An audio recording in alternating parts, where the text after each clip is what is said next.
नहीं, मेरा कोई परिवार नहीं है। अब ये जाकर के आप संजय, रमीज, तेजस्वी यादव से पूछिए, मेरा कोई परिवार नहीं है। कल एक बेटी, एक बहन, एक विवाहित महिला, एक माँ को जलील किया गया, गंदी गालियाँ दी गई, मारने के लिए चप्पल उठाया गया। मैंने अपने आत्मसम्मान से समझौता नहीं किया, सच का समर्पण किया, सिर्फ और सिर्फ इस वजह से मुझे बेइज्जती झेलनी पड़ी। कल एक बेटी मजबूरी में अपने रोते हुए माँ बाप बहनों को छोड़ आई। मुझसे मेरा मायका छुड़वाया गया, मुझे अनाथ बना दिया गया। आप सब मेरे रास्ते कभी ना चले, किसी घर में रोहिणी जैसी बेटी बहन पैदा ना हो। ये पोस्ट लालू की बेटी रोहिणी आचार्य की है।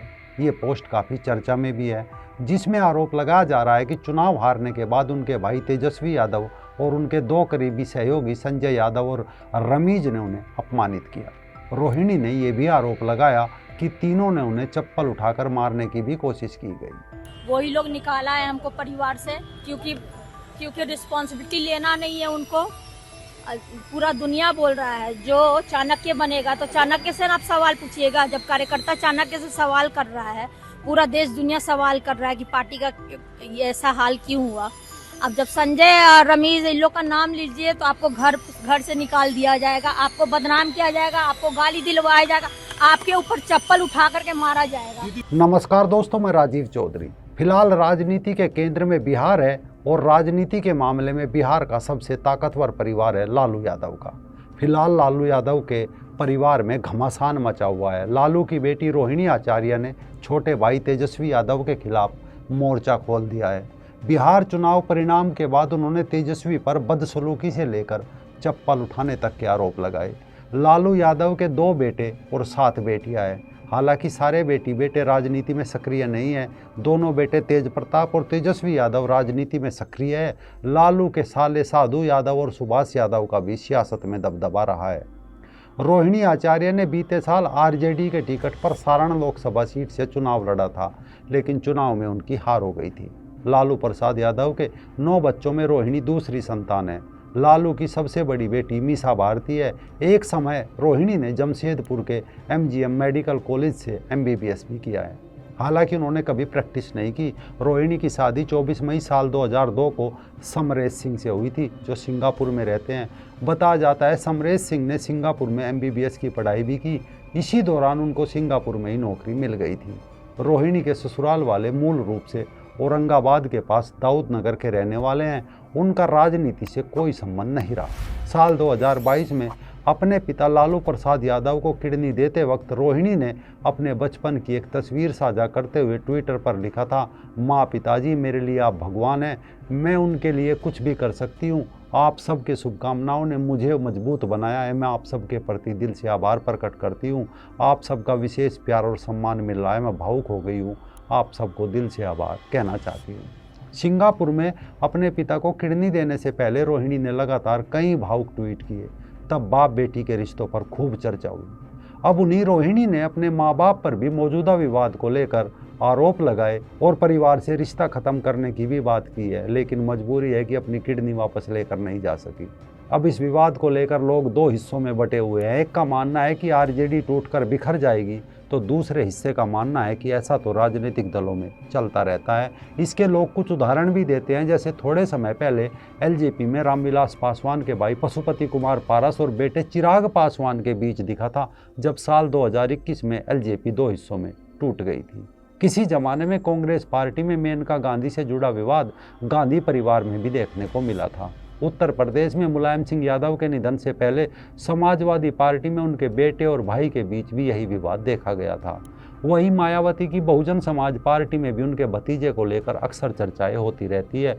महाराष्ट्र में शरद पवार की एनसीपी और उनके भतीजे अजीत पवार के बीच कुछ ऐसा ही विवाद दिखा और पार्टी 2 टुकड़ों में बट गई।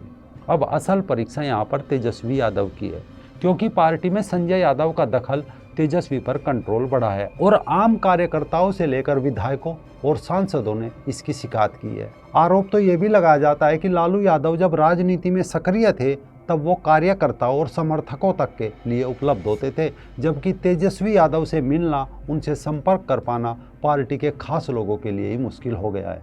ऐसे में रोहिणी ने रमीज और संजय यादव पर आरोप लगाए। रमीज के बारे में सार्वजनिक तौर पर लोगों को बहुत कुछ नहीं पता। मूल रूप से उत्तर प्रदेश के रहने वाले हैं और क्रिकेट के मैदान से ही संजय यादव की तरह तेजस्वी का करीबी वो दोस्त भी है। रमीज राजनीतिक परिवार से आता है। वो फिलहाल पार्टी के सोशल मीडिया और चुनाव प्रचार को देख रहा है। हालांकि पार्टी के फैसलों में उनकी क्या भूमिका होती है इसके बारे में लोगों को कुछ नहीं पता। वहीं संजय यादव की भले ही पार्टी के फैसलों में भूमिका बताई जाती हो, लेकिन वो आमतौर पर पर्दे के पीछे रहकर काम करते हैं। रमीज साल 2016 के आसपास से तेजस्वी के साथ है, लेकिन उनकी पार्टी में क्या भूमिका है लोगों को नहीं पता, इसीलिए इस पर कुछ भी कहना अभी उचित नहीं है। हाँ, संजय यादव को लेकर कई लोगों की शिकायत रही है कि उन्होंने तेजस्वी को कंट्रोल में ले लिया है। ऐसी शिकायत लालू के ज़माने में प्रेमचंद गुप्ता को लेकर भी रहती थी, लेकिन उन्होंने इसे संभाल लिया था। तेजस्वी यादव और संजय यादव के बीच मित्रता इतनी गाढ़ी है कि आरजेडी में अपने कई पुराने वरिष्ठ नेताओं को छोड़कर पिछले साल संजय यादव को राज्यसभा तक भेज दिया गया। माना जाता है आरजेडी को लालू प्रसाद यादव की पहचान से बाहर निकाल कर उसे तेजस्वी यादव के साथ जोड़ने की कोशिश में संजय यादव की बड़ी भूमिका रही है। साल 2020 में हुए बिहार विधानसभा के चुनाव में आरजेडी को बड़ा फायदा हुआ था। चुनाव प्रचार में तेजस्वी ने आरजेडी की सरकार बनने पर 10 लाख लोगों को नौकरी देने का वादा किया था। माना जाता है संजय यादव की ही रणनीति थी। उन चुनावों में तेजस्वी के प्रचार के दम पर आरजेडी राज्य की सबसे बड़ी पार्टी के तौर पर उभरी थी और इसने संजय यादव के कद को बढ़ाने में भूमिका निभाई थी। कहा तो ये भी जाता है कि संजय यादव से तेजस्वी की निजी और गहरी मित्रता है। तेजस्वी के लिए उन्होंने एक एमएनसी बहुराष्ट्रीय कंपनी की अपनी नौकरी तक छोड़ दी और बिहार आ गए थे। साल 2013 में चारा घोटाला मामले में लालू के जेल जाने के बाद राबड़ी ने तेजस्वी को दिल्ली से बिहार बुला लिया था, लेकिन तेजस्वी का बिहार में मन नहीं लगा। वो अपने मित्रों से दूर हो गए थे। तब उन्होंने अपने साथी संजय यादव को भी बिहार बुला लिया था। बिहार आकर संजय यादव ने कुछ साल तक यहाँ की राजनीति को समझा, चुनावी समीकरण और आंकड़ों पर काम किया। संजय यादव ने ज़रूरत के अनुसार आरजेडी में कई तरह के तकनीकी और डिजिटल दौर के भी बदलाव किए। माना जाता है संजय यादव ही आरजेडी में मौजूदा समय के लिहाज से कई बदलाव कराए। उन्होंने मुस्लिम यादव समीकरण से बाहर अन्य वर्गों को बिहार के युवाओं को जोड़ने की रणनीति भी की। हालांकि ऐसा नहीं है कि संजय यादव की मौजूदगी में तेजस्वी यादव और आरजेडी के लिए सब कुछ अच्छा ही हुआ। संजय यादव पर एक बड़ा आरोप ये भी लगता है कि उन्होंने तेजस्वी को अपने नियंत्रण में ले लिया और आरजेडी के पुराने लोग दरकिनार कर दिए गए। संजय यादव से जुड़ा पिछला विवाद इसी साल सितंबर महीने में खुलकर तब सामने आया था जब तेजस्वी यादव ने 16 सितंबर से बिहार अधिकार यात्रा शुरू की थी, जो जहानाबाद से शुरू हुई। इस यात्रा के दौरान सोशल मीडिया पर संजय यादव फ्रंट सीट पर बैठे थे। संजय यादव के फ्रंट सीट पर बैठने को लेकर रोहिणी आचार्य ने मोर्चा खोल दिया था। उन्होंने सोशल मीडिया पर लिखा था कि फ्रंट सीट सदैव शीर्ष नेता के लिए होती है, उनकी अनुपस्थिति में किसी को भी उस सीट पर नहीं बैठना चाहिए। वैसे अगर कोई अपने आप को शीर्ष नेतृत्व से भी ऊपर समझ रहा है तो अलग बात है। इसी बीच रोहिणी आचार्य की राजनीतिक महत्वाकांक्षा के लिए उनकी ऑनलाइन ट्रोलिंग भी शुरू हो गई थी। इसके बाद रोहिणी ने अपने भाई तेजस्वी यादव और पिता लालू प्रसाद यादव को दोनों को ही सोशल मीडिया प्लेटफॉर्म एक्स पर अनफॉलो तक कर दिया था। हालांकि अब भी आरजेडी के पास बिहार में सबसे बड़ा वोट बैंक है, इसीलिए मौजूदा विवाद फौरी तौर पर बहुत बड़ा दिखा हो, लेकिन भविष्य में इसका असर क्या होगा ये ऐसा नहीं कह सकते। लोग कहते हैं कि साल 2010 में आरजेडी 22 सीटों पर सिमट गई थी, लेकिन 2015 में फिर से खड़ी हो गई।